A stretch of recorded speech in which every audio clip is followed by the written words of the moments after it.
Assalamualaikum warahmatullahi wabarakatuh.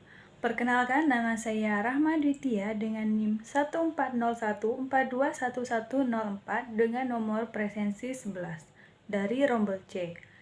Di sini saya akan membuat video tentang mengenai manajemen sekolah sebagai bukti bahwa saya telah mengerjakan UTS manajemen sekolah.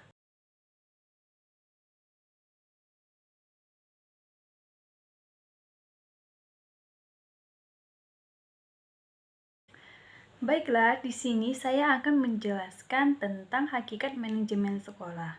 Manajemen sekolah adalah kegiatan yang dilakukan untuk membentuk upaya pemberdayaan sekolah supaya mewujudkan sekolah yang mandiri dan efektif serta meningkatkan kinerja sekolah melalui optimalisasi peran dan fungsi sekolah sesuai dengan visi dan misi yang telah ditetapkan dan disepakati bersama.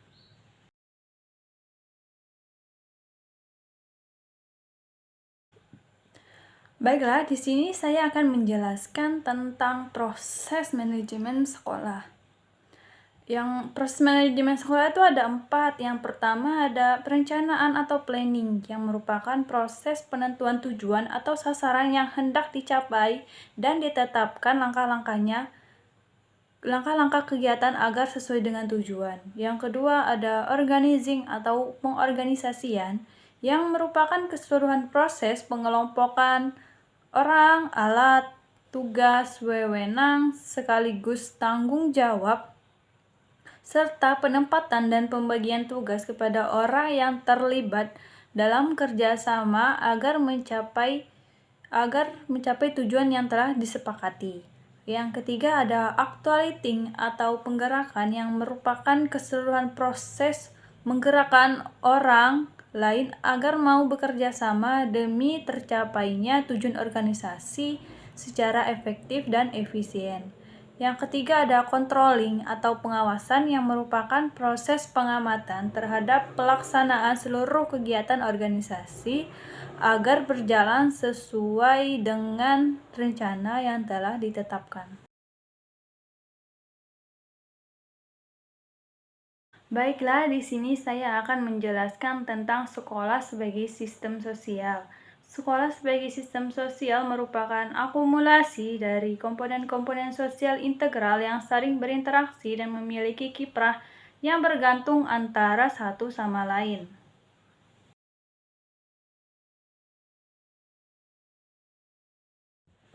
Baiklah, di sini saya akan menjelaskan tentang komponen-komponen manajemen sekolah.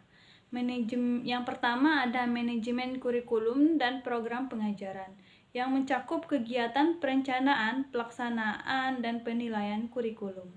Perencanaan dan pengembangan kurikulum nasional pada umumnya telah dilakukan oleh Departemen Pendidikan Nasional pada tingkat pusat. Yang kedua ada manajemen tenaga kependidikan, yang merupakan keseluruhan komponen yang terdapat dalam instansi atau lembaga pendidikan yang terdiri dari kepala sekolah, guru, tenaga administrasi atau TU, serta penjaga sekolah atau orang yang membersihkan sekolah itu.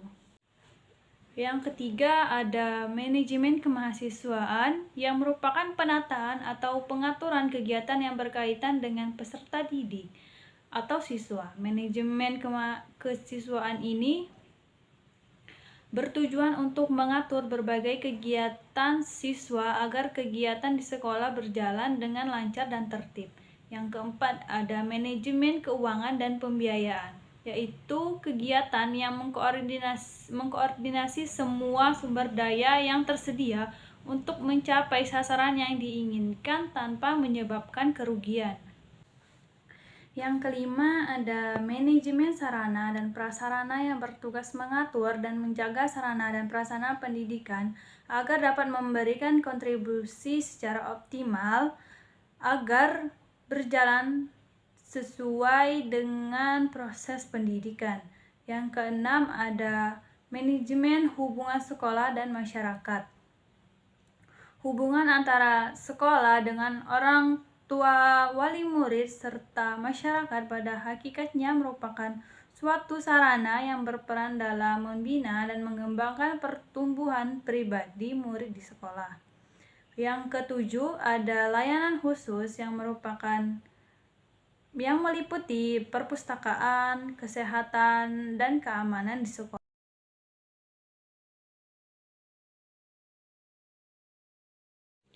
Baiklah, di sini saya akan menjelaskan tentang kepemimpinan kepala sekolah. Kepemimpinan kepala sekolah merupakan kemampuan yang harus dimiliki seseorang untuk mempengaruhi orang-orang agar mau bekerja sama mencapai tujuan dan sasaran. Kepemimpinan kepala sekolah yang berhasil adalah kepala sekolah yang memahami keberadaan sekolah sebagai organisasi yang kompleks serta mampu melaksanakan tugasnya dalam memimpin sekolah.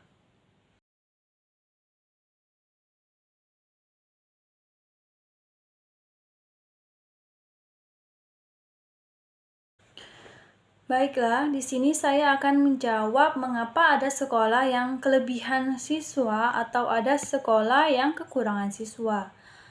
Mungkin karena sekolah yang kelebihan siswa itu peminatnya tinggi. Orang tua siswa melihat dan menilai bahwa sekolah tersebut memiliki fasilitas, sarana dan prasarana yang cukup memadai untuk mendorong proses pembelajaran di sekolah.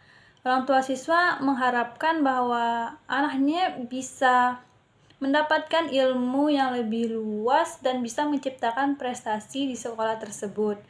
Untuk sekolah yang sepi peminat atau kekurangan siswa itu mungkin karena orang tua siswa itu mengetahui atau menilai bahwa sekolah tersebut memiliki fasilitas, sarana, dan prasarana pembelajaran yang kurang lengkap atau kurang layak untuk mendorong proses pembelajaran di sekolah. Baiklah, di sini saya akan menjawab mengapa sekolah itu menjadi sekolah favorit atau menjadi sekolah dambaan. Menurut saya, mungkin yang pertama karena sekolah itu memiliki akreditasi sekolah yang tinggi, semisalnya memiliki akreditasi sekolah A. Yang kedua, karena sekolah itu menciptakan atau melahirkan siswa-siswa yang memiliki prestasi yang lebih unggul daripada sekolah yang lain. Yang ketiga, karena memiliki sarana dan prasarana yang cukup memadai serta mendorong pembelajaran sekolah. Baiklah, di sini saya akan menjawab mengapa sekolah itu menjadi sekolah favorit atau menjadi sekolah dambaan. Yang pertama, mungkin karena memiliki akreditasi sekolah yang tinggi, misalnya memiliki akreditasi sekolah A. Yang kedua, menciptakan atau melahirkan siswa yang memiliki prestasi yang lebih unggul. Yang ketiga, karena sekolah itu memiliki sarana dan prasarana yang layak serta lengkap untuk mendorong proses pembelajaran di sekolah. Baiklah, di sini saya akan menjelaskan tentang 3 contoh permasalahan yang ada di manajemen sekolah dan cara mengatasinya. Yang pertama, ada kurangnya sarana dan prasarana untuk mendorong proses pembelajaran di sekolah. Yang kedua, ada rendahnya tingkat prestasi siswa. Dan yang ketiga, ada tenaga pendidik yang kurang inovatif. Menurut saya, cara atau solusi untuk mengatasinya adalah yang pertama adalah dengan menyediakan atau memperbaiki sarana dan prasarana pembelajaran yang ada di sekolah sehingga layak untuk digunakan. Yang kedua, melengkapi sarana dan prasarana pembelajaran yang masih kurang. Yang ketiga, lebih mengarahkan membimbing siswa ke bakat dan minat siswa sesuai dengan kemampuannya. Yang keempat, memberikan layanan agar siswa lebih luas untuk menggali dan memperkuat bakat dan kemampuannya. Yang kelima, mengarahkan tenaga pendidik agar lebih memvariasikan pembelajaran yang ada di sekolah.